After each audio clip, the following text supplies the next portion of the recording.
Olá, meus amigos, sejam bem-vindos a mais um dos nossos encontros aí de direito tributário. E nesse nosso encontro nós vamos talvez pensar e conversar e abordar um dos aspectos mais inevitáveis da vida tributária. Porque, veja, estudar tributos, estudar direito tributário não é simplesmente conhecer os tributos. Claro, os tributos também, eles fazem parte desse processo do nosso conhecimento. Mas se pensarmos bem como funciona a nossa vida prática, a grande consequência, a grande existência do direito tributário para cada um de nós é que o direito tributário envolve, no final das contas, um dever para todos nós. Imagine, todos nós, o contato que nós temos, um ou outro, qualquer que seja, mais próximo ou não, o que surge para mim, para vocês e para todos é uma obrigação muito clara que todos nós percebemos. Nós temos, portanto, que satisfazer o nosso dever tributário, nós temos que cumprir ali uma determinada imposição. Então, o Código Tributário parou e percebeu o seguinte: olha, peraí, a disciplina da vida tributária não se reduzirá, não pode simplesmente estudar tributos, princípios, e quem pode o quê, quem tem competência para quê, o que eu vou fazer com o dinheiro, mas também pensar e ponderar sobre esse vínculo que vai surgir, ainda que por lei, mas vai surgir em relação a cada um de nós, em que o particular vai ser posto numa posição de devedor, que vai ser obrigado a satisfazer determinado cenário, e ele vai ter que cumprir aí essa obrigação traduzida em prol da Fazenda Pública. Então, no contexto geral, nós temos sempre pensar isso. A posição tributária envolve, inevitavelmente, essa grande consequência, que é: temos uma obrigação, temos um dever a cumprir, temos uma imposição de prestação a satisfazer. Claro, não é uma obrigação como outra qualquer, porque vai nascer com base na lei, mas, acima de tudo, vamos ter uma obrigação efetivamente. E nesse contexto, quando pensarmos a ideia da obrigação, vejam que aí também temos uma outra realidade para reconhecer. O Código Tributário conseguiu montar tudo isso, organizar tudo isso, lá nos anos 60, ali concebido na virada dos anos 50 para os anos 60, e ali, naquele momento, ainda que hoje isso pareça um tanto quanto estranho, a Constituição não era a grande norma de regência da nossa vida nacional. Muito pelo contrário, o que nós tínhamos efetivamente na disciplina como um todo era, claro, existia uma Constituição, mas a grande norma de referência na vida nacional era o Código Civil. O Código Civil que trazia ali as imposições da nossa vida cotidiana e que pensava, portanto, a vida como ela vai ser, a vida de cada um de nós, a vida ali do dia a dia como um todo. Esse Código Civil, que hoje já inclusive está revogado, melhorado, modernizado, como alguns devem estar até preocupando em estudar, ele, no final das contas, já consagrava a ideia de obrigação. Quer dizer, obrigação não é algo exclusivo do direito tributário, muito pelo contrário, ele vem sendo construído nas relações privadas de maneira muito clara. E também, em razão disso, alguém parou e pensou o seguinte: bom, peraí, nós já temos uma teoria sobre obrigação, ainda que pensando para as relações privadas, nós já temos uma teoria sobre obrigações. Então, por que não traduzir essa nossa ideia de obrigação na perspectiva tributária também? Quer dizer, podemos perfeitamente traduzir e importar aquelas disciplinas que já existiam na ótica das obrigações para dentro da vida tributária. E aí fica fácil, confortável, porque efetivamente basta eu entender uma teoria geral de obrigação e adaptar nessa relação pública tributária como um todo. Então foi mais ou menos isso que aconteceu. O Código Tributário não inovou completamente nesse aspecto obrigacional. Ele percebeu a necessidade de cuidar disso que seria chamada obrigação, mas especialmente ele aproveitou toda a estrutura que já era dada pelo direito civil, adaptando, claro, e necessariamente para a nossa vida pública e tributária. Então, é esse pedaço que nós vamos cuidar. Esse pedaço está no Código Tributário, nosso didático e cuidadoso Código Tributário versa sobre o elemento da obrigação. Esse nosso didático e cuidadoso Código Tributário, no artigo 113 seguinte, trata do cenário relacionado à ideia de obrigação tributária, e é a partir daí que nós vamos perceber toda essa estruturação que foi dada. Então, esse é o convite já aceito, imagino, por todos, que nós temos que cuidar desse aspecto tratado como sendo a ideia da obrigação tributária como um todo. Então, vamos lá. Olha só, para a gente começar a pensar, a primeira coisa que nós podemos e devemos pensar é que quando falamos em obrigação, repito, isso não é uma particularidade tributária, nós já sempre convivemos com a ideia de obrigação. E no direito nós temos, genericamente, a percepção de uma obrigação associada a isso aqui. Olha, existe um vínculo que vai montar duas pessoas, toda a lógica obrigacional envolve um credor, um devedor, um agente que exige, outro que vai cumprir, que no final das contas vai enxergar esse dever a cumprir. Quer dizer, essa relação que envolve duas pessoas, sempre, toda e qualquer obrigação vai ter que envolver pelo menos duas pessoas e que no final das contas vai colocar um na qualidade de poder exigir e outro no dever de cumprir. Esse é o vínculo de obrigação como um todo.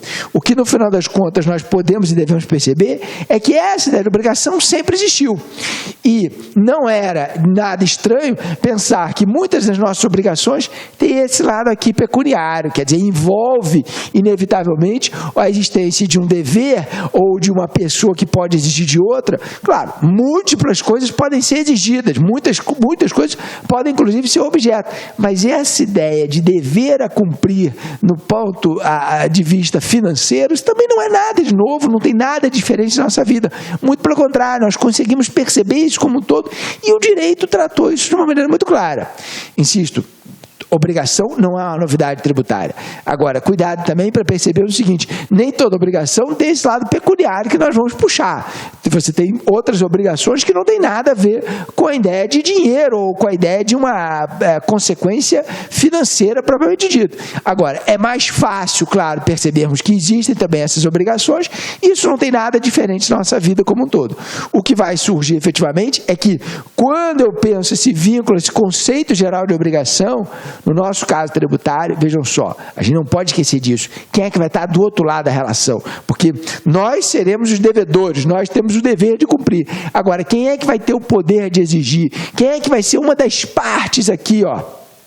Duas ou mais pessoas, mas qual vai ser uma das pessoas na vida tributária? E aí não houve dúvida, nós temos que perceber que há um elemento distinto, porque na obrigação como um todo sempre existiu, mas a obrigação tributária ela vai ganhar uma qualidade super especial, porque um dos agentes, um dos envolvidos, uma pessoa que está nessa relação, necessariamente vai ser um agente de poder público, necessariamente vai ser uma pessoa jurídica de direito público. Então, isso monta um pouco de distinção em relação a tudo isso. Portanto, quando imaginarmos ali a ideia de obrigação, vejam, insisto, repito, obrigação sempre existiu. O que aconteceu foi perceber que essa vinculação que existe entre duas ou mais pessoas, que aparece na vida como um todo de todos nós, ele no final das contas vai ser adaptado para o sentimento tributário e, claro, vai ter as suas particularidades, porque no final das contas, um dos agentes envolvidos é o poder público. Então, isso vai marcar a nossa realidade.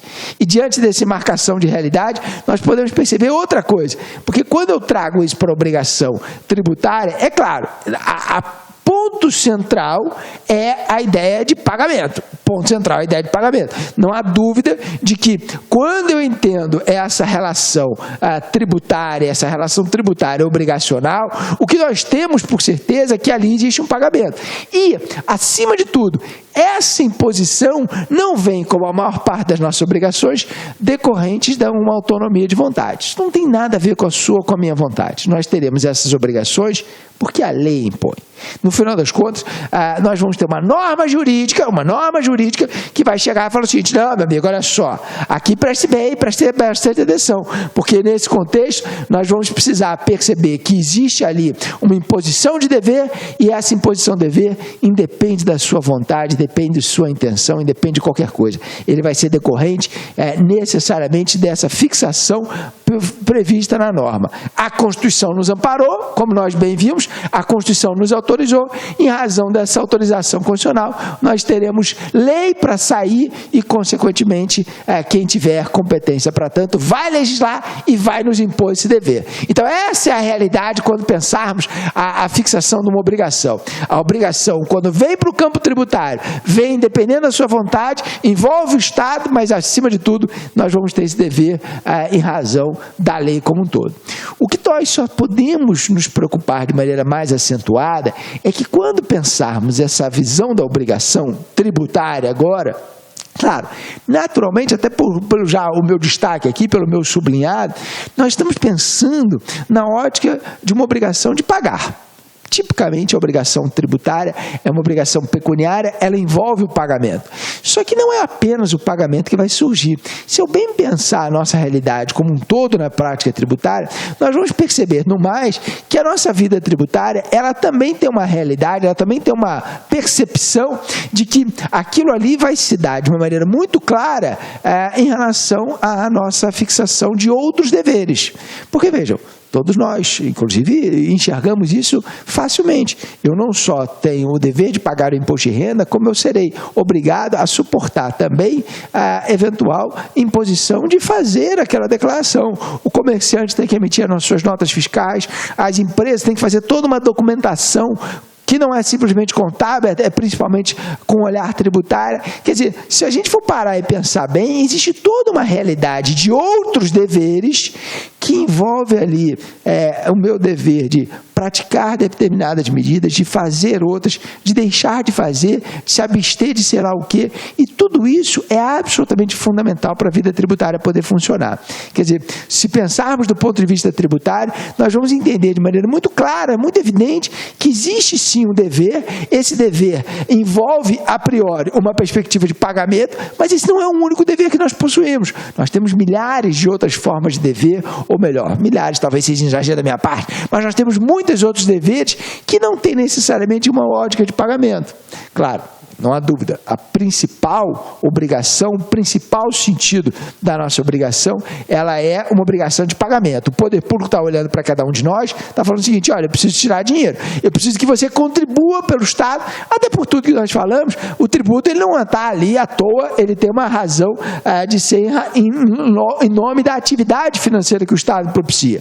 Nós, querendo ou não, gostando ou não, acreditamos que não dá para viver sem Estado, o Estado vai ter que fazer algumas coisas, tem lá que cumprir as atividades administrativas. O professor de direito administrativo vai dizer que o Estado é um grande prestador com atividades administrativas X, Y, Z, algumas essenciais, outras nem tanto, intervém na ordem econômica e patati patatá, maravilha. Ele precisa de meios para isso, ele precisa de recursos para isso, então nós vamos conviver com a obrigação tributária. Agora, se esse é o nosso dever principal, nós podemos perceber que mesmo para que essa obrigação chamada de principal e que tem esse dever seja muito percebido, que ele possa ser mantido, o Estado vai ter que adotar determinadas medidas também. No final das contas, se bem pensarmos, do ponto de vista tributário, para que os tributos possam ser permitidos, fiscalizados, arrecadados e até verificados, o Estado tem que se valer de alguns outros deveres. Ele vai conseguir chegar para cada um de nós e falar o seguinte: peraí, você tem que cumprir isso, você tem que cumprir aquilo, você tem que fazer mais não sei o quê, você tem que deixar de fazer não sei das quantas. Então surge, do ponto de vista tributário, uma série de outros deveres que não se confundem com a ideia de pagamento. O pagamento do tributo, eventualmente das multas, é o ponto central. Agora, nós temos uma série de atos ali a praticar, algumas outras de abstenção que são fundamentais para a nossa vida tributária poder se perceber. Então, efetivamente, quando pensarmos a ideia de obrigação, claro, estamos pensando um vínculo que surge entre duas pessoas, um vínculo que surge, que nasce com um dever a cumprir e, consequentemente, do outro lado, um poder a exigir. Esse vínculo vai ser aproveitado para a vida tributária, esse vínculo vai cair na vida tributária como uma forma clara e jurídica de fazer com que nós tenhamos os nossos tributos a pagar, vai colocar de um lado dessa relação o poder público com o agente de poder público como um todo e, consequentemente, ele vai criar obrigações. Só que, nessa ótica das nossas obrigações, nós temos, acima de tudo, uma percepção de que não basta ter ou não basta falar das obrigações de pagamento. Até para que eu possa, vejam bem, até para que eu possa conferir as suas obrigações de pagamento, eu tenho que ter outras medidas também impostas ao particular. De forma que, se a gente for parar e pensar a ideia da obrigação tributária, dá para a gente começar a perceber que a obrigação tributária tem alguns elementos que a compõem. Vejam aqui, nós podemos sempre perceber essa composição dos elementos que formam a nossa obrigação. A primeira coisa que nós temos que reconhecer é que existem os sujeitos, sujeito ativo e sujeito passivo. Necessariamente, aí é só uma forma bonita de dizer quem exige e quem tem que cumprir. O sujeito ativo, claro, o poder público. Só que, em vez de a gente ficar falando que o sujeito ativo é o fisco, a fazenda, o Estado ou qualquer coisa parecida com isso, nós vamos dizer de maneira mais técnica. É a pessoa jurídica de direito público competente para exigir o cumprimento daquela obrigação. A pessoa jurídica de direito público que vai ter o poder de exigir. Então, do ponto de vista tributário, não há dúvida. Quando pensar a minha sujeição ativa, o sujeito ativo é sempre alguém do Estado, sempre alguém do Estado. Sempre uma pessoa jurídica de direito público, pessoa jurídica de direito público, atentem bem, e que vai exigir esse cumprimento. Claro que, nesse nosso contexto, vai exigir não apenas o pagamento do tributo, mas também aqueles outros deveres que todos nós possuímos. Então, em vez de falar de credor e devedor, o direito tributário usou como nomenclatura sujeito ativo e sujeito passivo. Sujeito ativo é aquele que age, que tem um exercício de poder, que vai chegar para cada um de nós e falar assim, opa, você tem que me cumprir, e sujeito passivo a pessoa que vai ser obrigada a esse cumprimento. Vejam que, se nós bem observarmos, até já abrindo o nosso código, lá no artigo 119, quando ele vai falar de sujeito ativo, ele fala disso, sujeito ativo é essa pessoa aqui que vai poder exigir o cumprimento das obrigações tributárias. Em vez dele falar, repito eu, Estado, Fazenda Pública, veja como ele foi técnico. É a pessoa jurídica de direito público que exige o cumprimento da obrigação. Esse é o nosso sujeito ativo. E, no mesmo sentido, ele depois vem falando na sequência, tanto do artigo 121 quanto do artigo 122, com a ideia de que o sujeito passivo vai ser aquela pessoa obrigada à prestação tributária. O que nós vamos ter que parar e pensar é, que prestação é essa que eu tenho que cumprir? Porque, vejam que, já aqui reconhecendo, até para falar dos outros elementos, é claro que o nascimento da nossa obrigação está sempre decorrendo da lei. Então, podemos sempre pensar que a causa da obrigação tributária não está ali decorrendo da minha vontade, como eu falei antes. Essa causa da obrigação tributária vem necessariamente da lei, sem sombra de dúvida. Agora, acima de tudo, nós podemos também perceber o seguinte, que essa obrigação que nasce da norma jurídica, ela vai criar ali uma figura e uma preocupação em relação a qual é o objeto. Quer dizer, qual é o cumprimento que eu quero da sua prestação? O que eu exijo desse particular? Eu exijo que ele me entregue dinheiro? Sim, isso também. Mas eu não exijo apenas dinheiro, atenta bem. Eu não exijo apenas dinheiro. Eu exijo que esse particular, muitas vezes, faça uma determinada declaração, expresse um determinado documento, que ele mande determinadas informações à Fazenda Pública, que ele execute determinadas tarefas, que ele não crie nenhum obstáculo à fiscalização, que ele não rasure nada. Então, eu tenho uma série de prestações possíveis. Ou seja, diante da nossa ideia das obrigações, nós podemos pensar de vários e diversos objetos. Quer dizer, ao pensar uma obrigação, vejam, nós estamos sempre imaginando que o sujeito ativo, o credor, é sempre o poder público. O sujeito ativo, o credor, é sempre o poder público. Por outro lado, não é apenas o poder público que nos interessa. Além de pensar a figura do poder público como um todo, nós devemos também reconhecer que, ao lado disso, surge um devedor. Um devedor que vai cumprir o quê? Aí é que há uma certa variação. Haverá necessariamente uma variação em relação a pensar que prestação eu quero, qual é o objeto da minha obrigação. E eu insisto que esse aspecto é absolutamente fundamental, porque nós vamos perceber que no próprio Código, se quiserem voltar já ao artigo 113, ele fez uma classificação dessas obrigações, ponderando sobre qual é o objeto que cada um de nós tem a cumprir. O Código Tributário classifica essas nossas obrigações. Então, isso vai estar ali presente também. Isso é uma realidade que nós não podemos descuidar. É algo que nós vamos ter que verificar. Agora, antes de verificar esse objeto, já que reconhecemos esses nossos elementos todos, nós também temos que perceber o seguinte, que em razão dessa nossa obrigação, o ponto de partida de tudo é essa maravilhosa lei. essa maravilhosa lei vai olhar e vai pensar o seguinte, não, então peraí, para que uma obrigação funcione, eu tenho que elaborar uma norma, e essa norma tem que trazer o quê?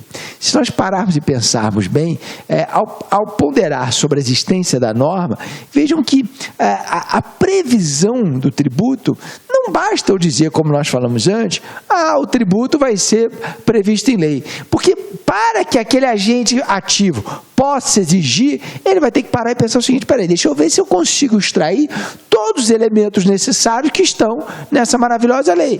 Eu quero, para o tributo poder funcionar, ele vai ter que descrever qual é o fato gerador que impõe esse dever ao particular, como é que eu calculo isso, e aí, nos elementos de cálculo, nos elementos quantitativos, a gente fala tanto de base de cálculo como de alíquota, e vejam, até tenham cuidado, porque na vida prática nós estamos muito preocupados com o número, um X%, um 3, 4, 20, tem gente que reclama, o imposto de renda 27,5%, peraí, mas 27,5% sobre o quê?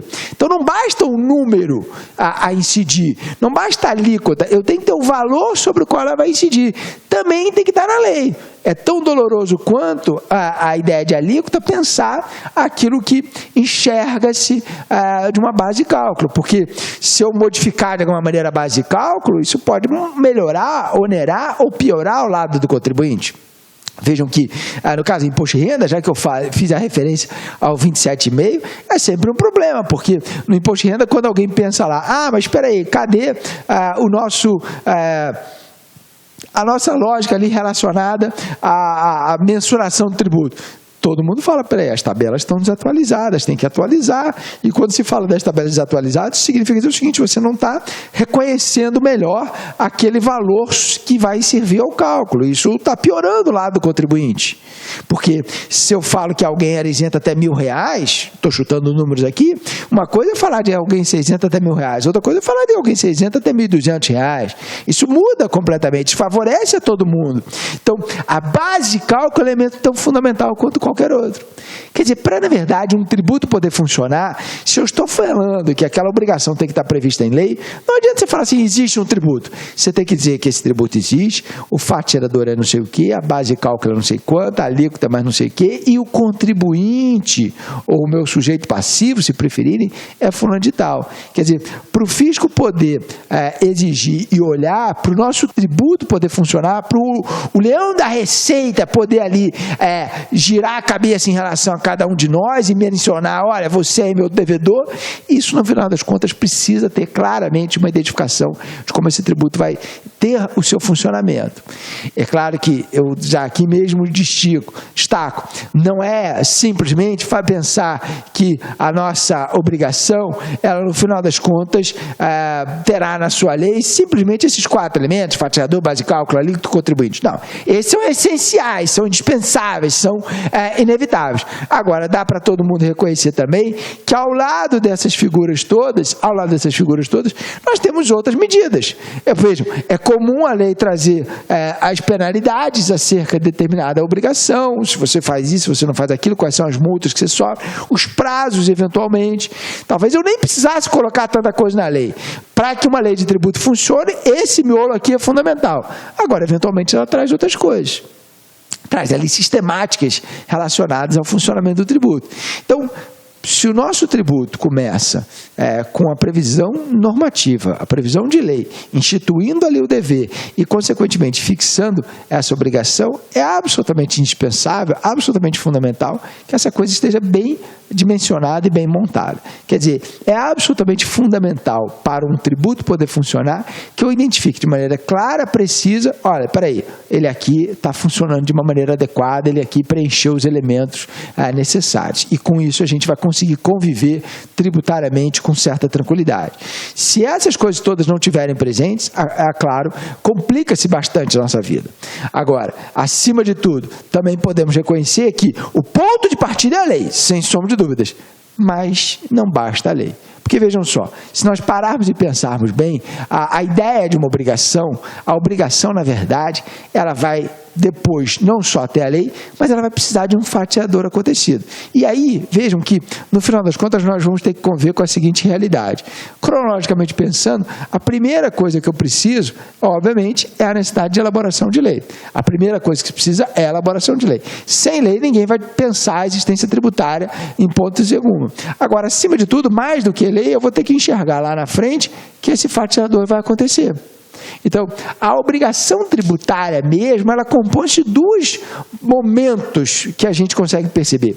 O momento de sua previsão, da sua elaboração abstrata, da sua elaboração legislativa que vai nascer, portanto, do ente político competente para fazer a norma do tributo, mas, acima de tudo, eu tenho o meu dever no momento que acontece o tal do fatiador. Então, esse é o olhar que a gente pode sempre pensar em qualquer obrigação.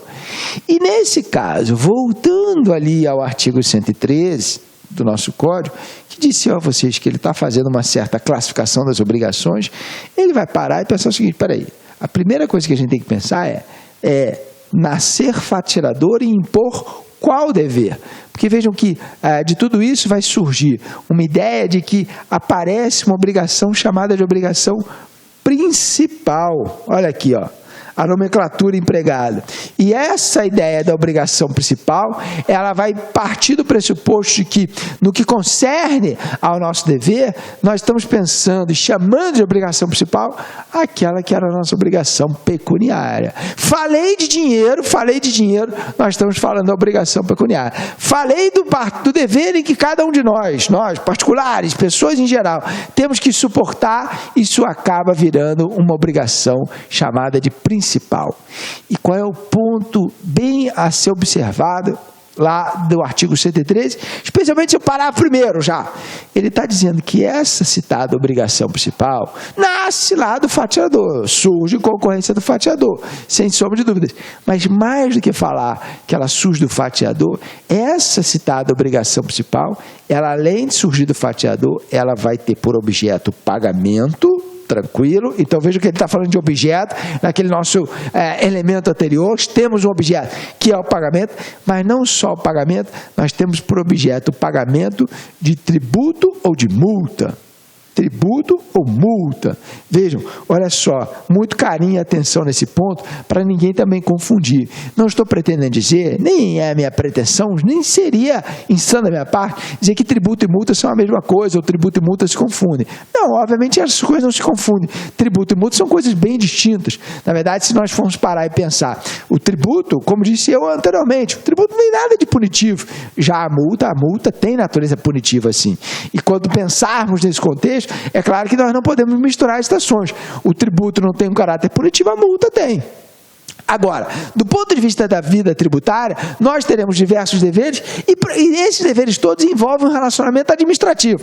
Então, querendo ou não, o agente da Receita Federal, estadual, municipal, quem quer que seja, ele é um agente, um ator administrativo, que vai virar para cada um de nós e vai falar assim, peraí, isso aqui é uma relação mais do que tributária, também é uma relação pública, também envolve um agir administrativo. E nesse agir administrativo, e nessa visão pública, o que vai acabar acontecendo é que esse comportamento de cada um de nós pode ser detectado em determinadas infrações. Eu posso ter feito alguma coisa errada. E aí, nesse fazer errado, o que pensa a nossa norma tributária? Bom, nesse fazer alguma coisa errada, se você desandar, eu tenho que te multar. E pensem agora a cabeça do fiscal, ou aqui um de nós vai virar fiscal um dia, ou se já não somos. Eu sou agente fiscal. Maravilha. Eu olho e percebo ali, não, esse cara me deve tributo. E também tem uma multa. Tudo é dinheiro, meus amigos, tudo é dinheiro. Ainda que eles sejam diferentes na origem, o tributo e a multa, um caráter punitivo, outro caráter não punitivo, mas no final das contas, tudo é receita pública, tudo é dinheiro, tudo vai envolver pagamento. Então, ainda que não se confunda, vamos tratar com a mesma intensidade. Tributo e multa acabam virando, nos dois casos, a obrigação principal. Repito, não vamos tentar imputar ao Código Tributário uma eventual consideração de que, não, ele está dizendo que tributo e multa é a mesma coisa, ou que a multa vira tributo. Isso é um dos erros mais primários do estudo tributário. A multa não vira tributo, o tributo não vira multa, uma coisa, não tem nada transformista aqui. O que nós temos é reconhecer que tanto advindo do tributo quanto advindo de uma penalidade de natureza pecuniária, nós estamos enxergando um determinado comportamento, uma determinada situação que envolverá uma obrigação de dar dinheiro. Dar dinheiro. Só que aí vejam, esse dar dinheiro não se confunde na sua origem em relação aos tributos e a multa. Agora, no final das contas, é tudo dar dinheiro. Então vamos tratar da mesma maneira. Eu, fiscal, vou tanto ter interesse na arrecadação do tributo quanto na arrecadação da multa. Então, a chamada obrigação tributária principal, artigo 113, parágrafo 1º, vai dizer que a nossa citada obrigação principal é aquela obrigação que nasce sim com o fato gerador, mas tem por objeto o pagamento, tanto do tributo quanto da eventual penalidade pecuniária. É claro que essa é a obrigação mais importante, não por outro motivo ela ganha o nome de obrigação principal, mas também não é a única obrigação. Não é a única obrigação. Nós vamos ter outras obrigações possíveis. Na verdade, nós podemos reconhecer que existe aqui a nossa citada ideia de outras obrigações, que continuam com aquela perspectiva de falar, olha, tenho que enxergar que haverá um momento aqui de previsão, em que está de maneira muito abstrata, e um momento futuro, lá, um momento futuro de ocorrência. Mas nesse caso, bem observado do artigo 113, lá no seu parágrafo 2º, nós conseguimos perceber que existem também as obrigações chamadas de obrigações acessórias, aqui, ó. Obrigação acessória, em que ela não envolve mais pagamento, não envolve mais imposição de obrigações pecuniárias, não envolve mais transferência de recursos ao poder público, ela envolve, na verdade, condutas de fazer, não fazer, ou eventualmente criar situações de tolerância. Porque imagine, ser fiscalizado é uma coisa muito chata. Eu tenho que ser um pouco passivo demais nessa história, porque vai vir um agente fiscal e fala assim, peraí, eu vim aqui olhar suas mercadorias, se for um fiscal de ICMS, por exemplo. E nesse contexto eu não tenho muito o que fazer, eu tenho que tolerar aquilo sob pena de criar obstáculos, quem sabe até ser traduzido de uma maneira diferente nesse contexto. Então, quando pensarmos a ideia da obrigação chamada de obrigação acessória, ela envolve essas outras condutas. E é muito fácil a gente distinguir, porque vejam, a obrigação principal não se confunde com a obrigação acessória do ponto de vista das nossas ideias do o que fazer. Porque uma obrigação principal é uma obrigação que vai fazer com que eu meta a mão no bolso e tire dinheiro para dar à fazenda pública. Já as obrigações acessórias envolvem qualquer outra prestação, menos dinheiro. Ela, na verdade, pode impor qualquer ideia de fazer e não fazer. Vejam, são obrigações comportamentais, eu tenho que fazer lá o documento, eu tenho que mandar o informe, não tem nada a ver com o pagamento. No pagamento eu transfiro dinheiro ao poder público. Nas obrigações acessórias eu não tenho isso. Nas obrigações acessórias não há transferência de recursos, não há entrega de dinheiro, não há entrega de nada, para falar a verdade. O que nós temos nas obrigações acessórias é simplesmente um dever ali de fazer ou não fazer coisas. Então, é assim que nós temos que pensar a ideia das citadas obrigações. Claro, tudo vai ter essa mesma distinção aqui do momento da sua previsão para verificar quando ela efetivamente acontece. Mas elas são diferentes em relação à nossa esperada resposta por parte do sujeito passivo. Quer dizer, se dizia eu, olha, sujeito passivo é aquela pessoa obrigado a cumprir aquela prestação, obrigado a prestar alguma coisa. Então, qual é a consequência disso? Que se pensarmos como tal, a ideia do sujeito passivo envolve efetivamente alguém que vai ter lá que prestar determinada obrigação. Qual vai ser essa obrigação? Aí varia o objeto, e variando o objeto nós vamos chamar de principal se envolver dinheiro, e de acessória se falar de qualquer outra coisa. Então, talvez mais até a atenção, precisamos todos pensar essa ideia aqui da obrigação acessória, porque essa não é muito pensada por todos nós. Quer dizer, na hora que a gente pensa nos nossos tributos, a gente está acostumado a imaginar as obrigações de pagamento, mas talvez a gente não tenha todo um olhar atento em relação às obrigações acessórias, que até para bem observar essa lógica das obrigações, nós podemos perceber que a citada obrigação, ela pode ser um comportamento ativo ativo desse particular, ou seja, ou melhor, um comportamento positivo, em que eu exijo que ele faça alguma coisa, fazer mesmo. Quer dizer, na verdade, quando pensarmos a ideia de uma obrigação acessória, veja que eu posso imaginar que eu quero que ele emita a nota fiscal, vou ficar aqui com os meus exemplos, emita a nota fiscal, me faça lá a entrega de declaração, que aqui eu até coloquei do imposto de renda, mas não é o único, tá? Vários tributos são cercados por entregas de declarações. E se eu bem observar, talvez a obrigação primeira que nós cumprimos na nossa vida é exatamente uma obrigação acessória. Porque, vejam, pense lá, cada um de nós, cada um de vocês, quem quer que seja, qual foi o primeiro momento que percebeu a vida tributária? Pode até não ter a consciência disso, mas eu tenho certeza que quando você for lá e fez seu cadastro de pessoa física, ou quando criou-se uma determinada empresa, uma determinada pessoa jurídica, e fez lá o Cadastro Nacional de Pessoa Jurídica, se inscreveu no CPF, no CNPJ, vejam, aquilo ali você está criando, você está cumprindo uma obrigação de fazer. Ou seja, para você existir na história tributária, você vai ter que fazer um cadastro, você tem que vir aqui ao nosso sistema cadastral. Eu não nasci na hora que eu ganhei meu CPF, eu não passei a ter direitos na hora que eu ganhei meu CPF, na verdade, eu simplesmente fiz um cadastro para fins tributários. É claro que, do ponto de vista da vida social, muita coisa se vale dessa identificação, acaba sendo carimbado como se fosse uma identificação. Então, todo mundo vai saber lá, que quando, eu preciso me relacionar com o Irapuã, ele vai perguntar, Irapuã quem? CPF número 011, eu vou lá atacar o meu CPF que identifica quem é aquela pessoa. No final das contas, a vida social aproveita desse cadastro para fazer uma série de outras consequências. Agora, a inscrição no cadastro é uma obrigação tributária do tipo positiva, acessória positiva, porque eu faço alguma coisa.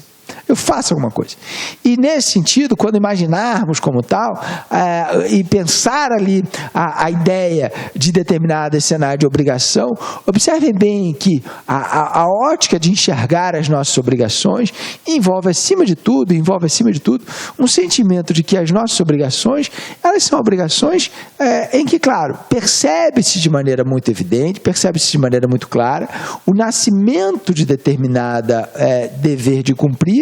E quando esse dever de cumprir envolver uma conduta, um comportamento do sujeito passivo, comportamento que eu exijo que ele pratique determinada coisa, nós vamos chamar de obrigação acessória positiva. E que justamente por isso não vai se confundir com a ideia da obrigação acessória negativa. Também é obrigação acessória, porque também é um comportamento, também é uma relação comportamental. Só que é uma relação comportamental agora de não fazer. Então, olha, pecando com os exemplos aqui, não rasure nada, você não pode, ou comerciante, você não pode transitar mercadorias sem a adequada nota fiscal. Ou até pensar que recebe, olha, você não pode receber uma mercadoria sem uma nota fiscal idônea, porque aí vejam a ideia de negatividade. Não receba mercadorias que esteja desacompanhada de uma nota fiscal adequada. Não faça isso, porque pode ser que eu coloque consequências em razão da sua inobservância. Agora, nesse ponto, as obrigações acessórias, chamadas de obrigações acessórias negativas, observem que ela está procurando deveres de não fazer, de comportamentos de abstenção. Se abstenha disso, não rasure, não perceba essas mercadorias, não transporte produtos. Aí pensa uma transportadora, olha, não transporte produtos sem uma procedência conhecida e etc. Temos várias óticas das nossas ideias das obrigações. Então vejam, se pensarmos bem, o que a gente está falando é o seguinte, olha, obrigação principal, ponto de partida número 1, obrigação principal, é a obrigação de pagamento. Falei de dinheiro, obrigação principal. Obrigação acessória não tem nada a ver com pagamento, óticas de fazer e não fazer coisas. Na hora que você pensar em fazer e não fazer coisas, nós vamos chamar de obrigação acessória. Se esse acessório for um acessório que exige um comportamento ativo, ou seja, exige um fazer, nós vamos chamar de acessório positivo. Se for um comportamento de abstenção, se for um comportamento de não fazer, nós vamos chamar de obrigação acessória negativa. Mas tudo é obrigação acessória. Então, essa é a visão que nós temos que identificar, a classificação que se fez no nosso Código Tributário. O Código Tributário, ali, bem olhado no artigo 113, ele pensou essa classificação entre as nossas obrigações e, na verdade, ele consagrou essa estrutura das nossas obrigações. Vamos bem observar aqui, olha só. O que é a ideia, portanto, da obrigação chamada de obrigação principal? A ideia da obrigação principal envolve, como diz o artigo 113, no seu parágrafo 1º, uma obrigação de dar dinheiro o tempo todo, pensando na obrigação de dar dinheiro. Ou seja, como é que eu vou cumprir a minha obrigação principal? Eu vou cumprir a minha obrigação principal fazendo pagamento. Então, a obrigação chamada de obrigação principal, artigo 113, parágrafo 1º, nasce com fatiador, mas ela tem na essência a entrega do dinheiro e o objeto dela é mediante pagamento.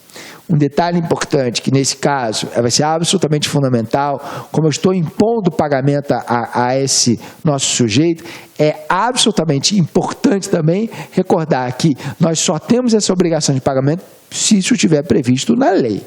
Ou seja, nesse ponto, nós temos para a criação da obrigação chamada de obrigação principal, uma necessidade que isso seja criado por lei. Necessariamente uma reserva legal de maneira muito clara. Ou seja, quando eu falo de reserva legal, é só a lei pode fazer isso. Lembre-se daquela nossa conversa anterior sobre legislação tributária, quando nós falamos, peraí, alguns assuntos só a lei pode estabelecer. Então, nesse campo, não há dúvida de que, ao pensarmos a ideia da obrigação, chamada de obrigação principal, ela envolve pagamento, porque nasceu lá daquela lei e lei da pessoa de direito público competente, lei do nosso ente competente. Essa é a ideia da chamada obrigação principal, que obviamente não vai se confundir com as nossas obrigações acessórias.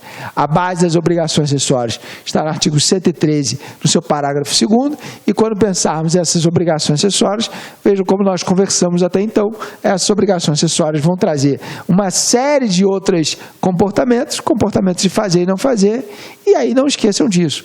Ninguém está simplesmente querendo que o particular faça ou deixe de fazer coisas à toa. Isso, na verdade, são instrumentos para fiscalização, são instrumentos para que o poder público possa agir.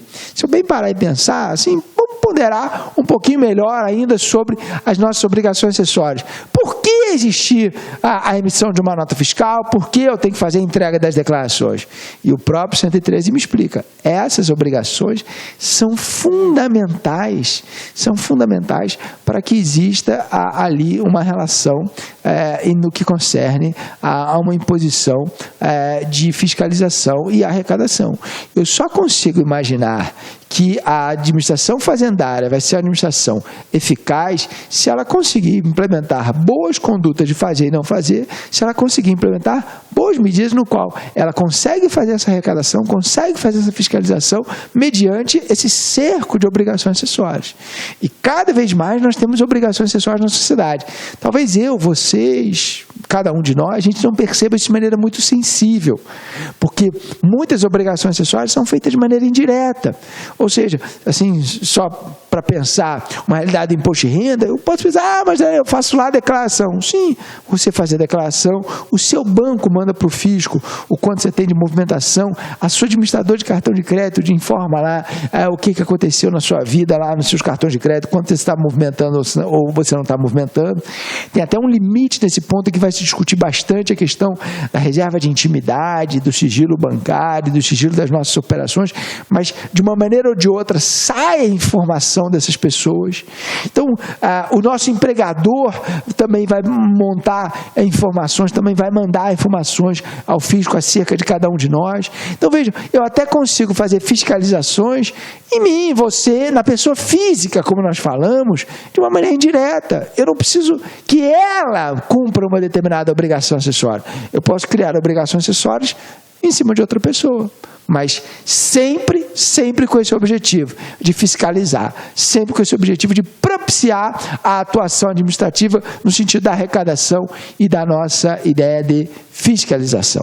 Esse é o elemento que nós precisamos e devemos entender como tal. Assim nós vamos perceber a ótica das nossas obrigações e, acima de tudo, nós vamos também perceber um pequeno e sutil detalhe entre essas nossas obrigações. Porque se eu dizia olha, A obrigação principal decorre da lei. A obrigação principal decorre da lei. Por outro lado, no final das contas, nós não temos tão somente a ideia de que as obrigações serão aquelas previstas só como pagamento. Nós temos essas obrigações de fazer e não fazer. E aí alguém parou e pensou assim, será que nesse ponto eu preciso de lei mesmo? Ou seja, tem que passar por um ato lá, do procedimento legislativo, etc. E observem comigo o artigo 113 no seu parágrafo 2º. Porque no artigo 113, seu parágrafo 2º, ele vai dizer para a gente o seguinte, olha, se nós entendermos bem, a obrigação acessória decorre da legislação. A obrigação acessória decorre da legislação. Isso é importante e significativa relevância, porque, se bem lembrarmos, mais uma vez, daquela nossa conversa anterior, quando falamos do capítulo da legislação tributária, legislação é o conjunto das normas. Envolve a lei também, mas é o conjunto das normas. Ali vão estar entendidas todas. Então, se eu identificar a ideia da chamada obrigação acessória, a obrigação acessória não precisa estar necessariamente na lei. Ela pode ser decorrente da lei, mas ela pode ser decorrente de um decreto, de uma portaria, de um ato normativo, de uma norma complementar, como nós falamos naquele encontro passado. Então, vejam que nós temos aqui claramente estruturas diferentes de obrigação e a gente, portanto, entende o que sai lá do artigo 113. Tenho certeza que todos bem percebemos essa ideia do artigo 113. E não só perceber isso, mas identificar essas obrigações na nossa vida cotidiana. Vejam, se a gente for parar e pensar na nossa vida cotidiana, dá para fazer essa distinção aqui. Facilmente dá para fazer essa distinção, em que ele vai falar o seguinte, peraí, as obrigações principais são obrigações de pagamento, seja do tributo ou de penalidade. Agora, emissão de documentos, escrituração contábil ou fiscal, entrega de declarações, prestação de informações, e, claro, tudo isso são obrigações acessórias, essas são as mais comuns. São as mais comuns. Então, vamos ter esse cuidado aí para entender a compreensão no qual se montou o artigo 113 e bem perceber o reconhecimento dessas obrigações na nossa vida cotidiana. Todo mundo vai conseguir perceber isso de maneira muito clara. E nesse ponto eu queria fazer aqui uma pequena inevitável ponderação, especialmente pensando nessas coisas aqui. Vejam, muitos tributos vão ter todas as obrigações. A obrigação principal é acessória. Se a gente for pensar, especialmente no caso de uma pessoa jurídica, de uma empresa, a empresa está ferrada, ela vai ter vários tributos a pagar, de uma maneira direta ou indireta, e além desses vários tributos a pagar, ela vai ter uma série de obrigações, chamadas de obrigações acessórias. Daqui, monte. Isso aqui vai se desdobrar em uma série de outras tantas. Agora, se a gente for também parar e pensar, será que todo tributo, para funcionar, precisa de uma obrigação acessória? Pensem comigo, por exemplo, a questão do IPTU. IPTU, não sei nem onde cada um de vocês está no seu respectivo município, mas eu quase que tenho certeza que, na realidade, cada um dos nossos municípios, pelo pouco que eu conheço aí dos municípios Brasil afora, pelo quase pouco que eu conheço de direito tributário, na verdade você tem lá o tributo, mas não vai surgir uma obrigação acessória. Dificilmente. Porque o tributo, quer dizer, até teve lá, o dia que você fez o cadastro do município, tudo bem, o cadastro imobiliário, tudo bem. Agora, depois de feito o cadastro, o município está confortável, ele tem lá todas as informações, ele sabe quem é o proprietário, sabe qual é o imóvel, sabe qual é a coisa, sabe onde ela está, ele mesmo vai ser responsável pela determinação de valor, então ele não vai conviver com problemas em cima disso. E, consequentemente, nós vamos poder perceber, está lá, as obrigações estão lá sem maiores traumas, sem maiores dificuldades. A obrigação chamada, entendida aí, a obrigação principal. E eu digo isso porque nós vamos ter obrigação, no caso do IPTU, obrigação principal, mas talvez não tenhamos nenhuma obrigação acessória. No IPVA, claro, esse varia um pouco mais de estado para estado, tem estado que cria algumas burocracias, outros não, mas, claro, sempre quando a gente dá exemplos aqui, nós do LAC, que estamos aqui numa realidade bem nacional, que nós chegamos em todos os grotões desse país, nas grandes capitais, nas pequenas cidades, nós somos espalhados Brasil afora, mas pensando até dar exemplos é uma questão um pouco perigosa, mas vamos entender então que dentro das minhas ilustrações, entenda por favor que eu estou sendo minimamente cauteloso e conservador, mas a ideia também é identificar o seguinte, olha, se eu parar e identificar o IPVA Brasil afora, com pequenas variações que podem ter de um estado para o outro, porque esse é o problema de dar exemplos, né? Imagina, uma coisa é o IPVA no estado do Rio de Janeiro, outra coisa no Mato Grosso, outra coisa é lá na Bahia, isso vai ter variações. No tributo municipal, pior ainda, né? Porque nós temos quase 6 mil municípios, isso vai variar de município para município.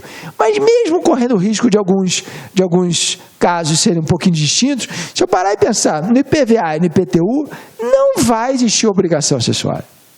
Só vai ter obrigação principal propriamente dita. Então, claro que isso não geraria nenhum desconforto para ninguém, porque o mais importante é o pagamento. Mas observem que eu não preciso necessariamente de uma obrigação acessória para que o tributo poder funcionar. E aí eu posso ter casos em que só existe a obrigação principal sem maiores problemas. O que vai surgir de interessante ainda é que se eu parar e pensar bem, será que eu consigo pensar da existência de ter determinado cenário tributário onde só existe obrigação acessória, sem ter a obrigação principal? E aí alguém já falou, opa, para devagar, professor, porque aí não começa a não fazer muito sentido.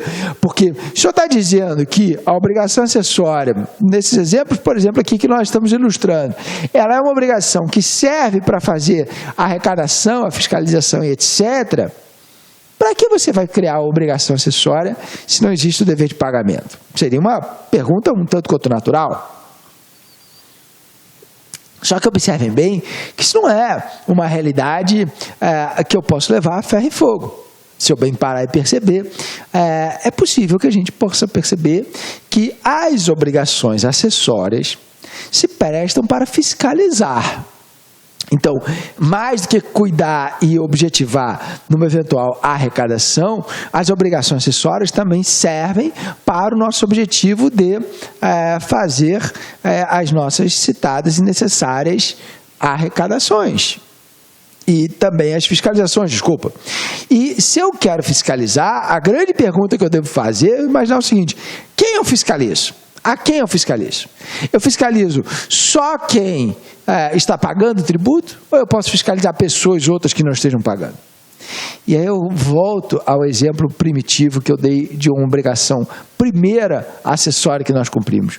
O dia que nós fizemos a inscrição no cadastro de pessoas físicas ou pessoas jurídicas, nós fizemos isso por quê? Porque já estávamos pagando tributo? Não, muitas das vezes não. Eu cumpro aquela obrigação acessória simplesmente porque eu tenho que me cadastrar. E ali os interesses fiscais começam a perceber que eu tenho que controlar melhor essa pessoa, acompanhar as movimentações que cercam sobre ela. E não necessariamente ela já tem tributo a pagar. Se eu pensar até um outro exemplo bem cotidiano, vocês que são viajados mundo afora, e alguns mais, outros menos, né? Mas todo mundo sempre querendo viajar é sempre uma coisa boa, pelo menos particularmente eu gosto. A ideia de viajar, se eu parar e pensar que eu estou chegando num país, primeira coisa que eu conheço é a polícia local, que vai fazer o controle de entrada, o controle de fronteira, pode entrar, não pode entrar. E a segunda coisa que eu conheço é a aduana. Então, veja, eu chego em qualquer país do mundo, eu não tenho CPF naquele lugar, não sou nacional daquele lugar, não sou contribuindo imposto de renda, não estou em nada ali. Mas a primeira coisa que ele vai falar é: você está trazendo alguma coisa? Preencha aqui um formulário para dizer se você está trazendo ou se não está trazendo alguma coisa. Com o que você está entrando nesse país? E ele vai me fixar obrigação acessória. Então, vejam, eu presto informações, mesmo não tendo ainda nenhuma realidade tributária ali naquele contexto. Então, ele está fiscalizando uma pessoa que eventualmente nem tem nenhuma relação de pagamento. Digo isso porque se é fácil identificar que nós teremos obrigações principais, talvez sem acompanhamento de obrigações acessórias, por outro lado, nós podemos reconhecer que eu posso ter obrigações acessórias sem ter obrigação principal. com esse objetivo de cuidar da arrecadação, com esse objetivo de cuidar da fiscalização, com esse objetivo de perceber, peraí, talvez a pessoa nem esteja submetida a um processo de arrecadação, mas eu tenho que fiscalizá-la, eu tenho que observar os cenários que elas estão. Então, nesse contexto, quando bem pensarmos, quando bem reconhecemos a realidade das nossas obrigações, a obrigação acessória, ela existe mesmo que não exista uma obrigação principal. Mesmo que eu afaste, eventualmente, um dever de pagamento, a pessoa vai ter que cumprir obrigações acessórias. E o Código Tributário, não só classificou as obrigações no 113, mas ele acaba me dando bons exemplos nesse sentido. Quer ver? Vamos fazer um passeio pelo Código? Vamos lá no artigo 194 do nosso Código Tributário. Diz esse artigo 194 do Código Tributário, está cuidando sobre regras de fiscalização. No parágrafo único, ele vai dizer quem é fiscalizado. Quem é fiscalizado? E aí ele diz, olha, fiscalizado é todo mundo, seja eles pessoas físicas ou jurídicas, contribuinte ou não, inclusive aqueles que gozem de isenção e imunidade. Vejam, imunidade nós já conhecemos, isenção minimamente. Então, é o seguinte, alguém que é imune, alguém que é isento, esse cara não paga tributos, seja porque não tem um tributo, ou seja porque foi dispensado esse pagamento, mas ele vai ser fiscalizado. De igual forma, o artigo 175 vai dizer quais são as duas causas, isenção e anistia, que excluem o meu crédito tributário, que excluem o meu dever de pagar. Consequentemente, qual é a resposta que nós temos? No final das contas, nós temos ali um sentimento de que, neste caso, existe também a hipótese da pessoa, mesmo sendo isenta, mesmo sendo anistiada, ela não vai ser dispensada do cumprimento das obrigações acessórias. Idem, no artigo 151, ele lista os casos que suspendem a exigibilidade do crédito tributário, ou seja, suspendem nosso dever de pagar. Se você estiver no campo de uma moratória do parcelamento, você não precisa pagar o tributo na sua totalidade. Mas essa suspensão da exigibilidade, listada no artigo 151, parágrafo, não suspende, não dispensa o cumprimento das obrigações acessórias. Então vejam que no Código Tributário, ele mesmo está dizendo que, além dessa classificação e conceituação que nós temos das nossas obrigações no artigo 113, nós podemos perceber que, acima de tudo, nós temos também uma consequência, uma decorrência de que as obrigações existem, mesmo ou as obrigações acessórias, especialmente, existe, mesmo se nós não estivermos, numa situação de real pagamento. Então, nesse contexto, o cenário das obrigações acessórias é muito evidente. E até para esse objetivo, eu vou me permitir dar um exemplo aqui, um exemplo meu não, do Supremo Tribunal Federal, está aqui, ó, um julgamento do Supremo Tribunal Federal no meio do ano de 2012. Então ninguém vai querer sugerir que é uma coisa muito velha na nossa história. Foi o Supremo Tribunal Federal, que lá, num determinado caso, falou assim, alguém que era imune, uma entidade que gozava da imunidade, falou assim, olha, se eu sou imune, para que você quer ficar olhando a minha documentação? Para que você quer ficar olhando eu ter que manter o livro de registro do imposto não sei das quantas? E aí, galera, gostou da super aula do professor Irapuan Beltrão? Então, olha só. Então, se você quer continuar assistindo essa videoaula e as outras aulas do curso, do módulo do professor Irapuan, Direito Tributário, que nesse momento nós temos 28 horas, eu convido você a conhecer nosso site e se matricular no nosso curso. O professor Irapuan é um grande professor, um grande profissional. Ele já ministra essa disciplina há algum tempo. Eu garanto para vocês que é um professor aí renomado. E esse módulo, Direito Tributário, irá te preparar para qualquer concurso, para de qualquer banca, você pode ter certeza. Não é um curso superficial, é um curso de altíssimo nível do grande professor Irapuan Beltrão. O valor do investimento, acreditem, apenas R$ 60. R$ 60, 60 dias de acesso, R$1 por dia. Você pode ter certeza que é o melhor custo-benefício do mercado. Tá certo, meus amigos? Então venha estudar conosco, que eu tenho certeza que não irá se arrepender. Um forte abraço e fique com Deus. Tchau, tchau. Clique lá.